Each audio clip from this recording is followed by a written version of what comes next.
Hello, and good afternoon. I'm coming to you live from Montgomery, Alabama, where we just heard from the Judiciary Committee, where they have voted upon HB1, and from a judiciary standpoint, a subject matter that should have been handled from within the Health Committee, but was passed down. They have passed HB1 out of the Judiciary Committee. You have a committee that is very underrepresented. There are no members of the LGBTQ plus community, nor the trans community as a singular entity.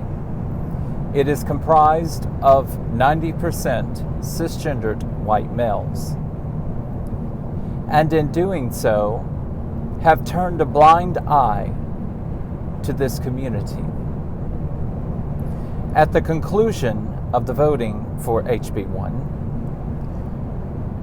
a representative stated that he wanted to make sure that we all knew that they had taken the time to listen to each and every one of us and how difficult this decision was, when in fact the decision was not difficult for them because it had been predetermined prior to them even taking the vote.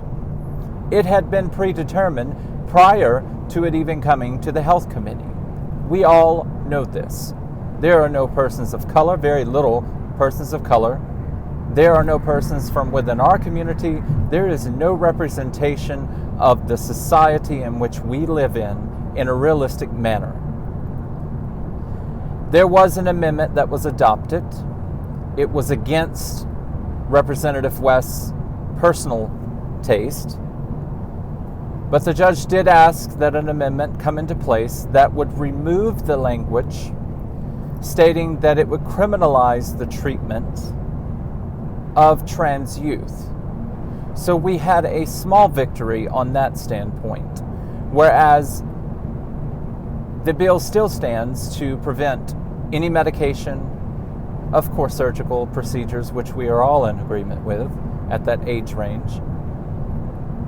However, it does now state that they can continue to receive services for gender dysphoria.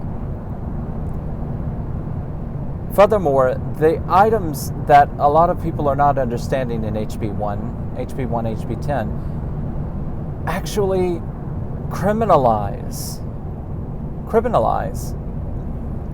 a teacher or even a principal if they find out that their child is quote-unquote suffering from gender dysphoria or identify as something other than what was assigned to them at birth, and that they do not out them to their parents or legal guardians. It is a requirement from within that they do so, that they out these children. The same children who are already at the highest rate of suicidal ideology, rejection, discrimination. I just finished a podcast this past Sunday on True Justice, TRU Justice,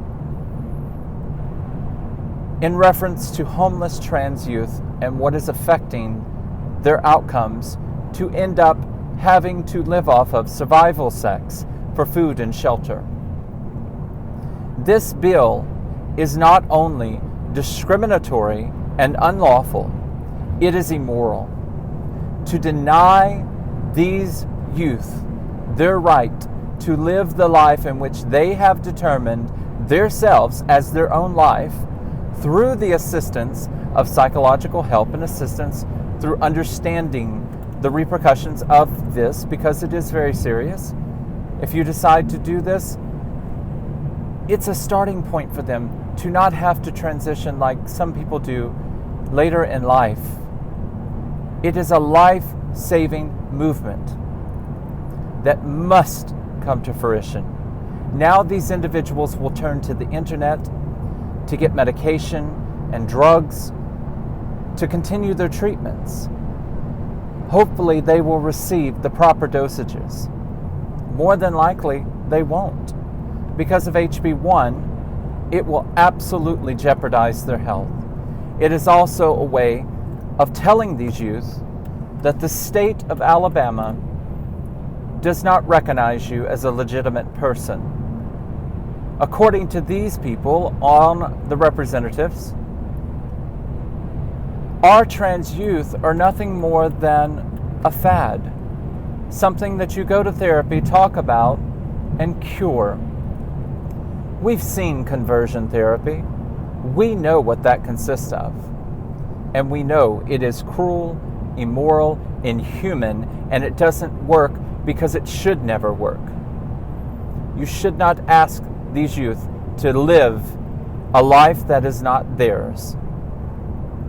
And then you move the age of consent to 19. It is unheard of.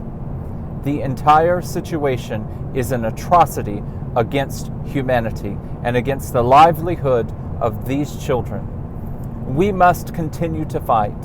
That is why our continued efforts on a state level are not only necessary at this point, they are absolutely crucially critical, and we cannot stop at this point. We will continue to push forward. We will continue to fight against these bills and others, not only in our state, but in other states as well. This is a united front, a united cause that we are all suffering with. Thank you for your time, and please continue to join us in all of our petitions and in all of our upcoming discussions as we move forward on these issues and many more. Stay blessed, and please understand that there is help out there. If you're not able to find your treatment, please contact us. We have a wonderful program right here in Mobile, Alabama called Safe to Be You. That's the number 2. Safe to Be You, a nonprofit. We're going to reach out to you all. We're going to make sure that we get through this together. Thank you, and God bless.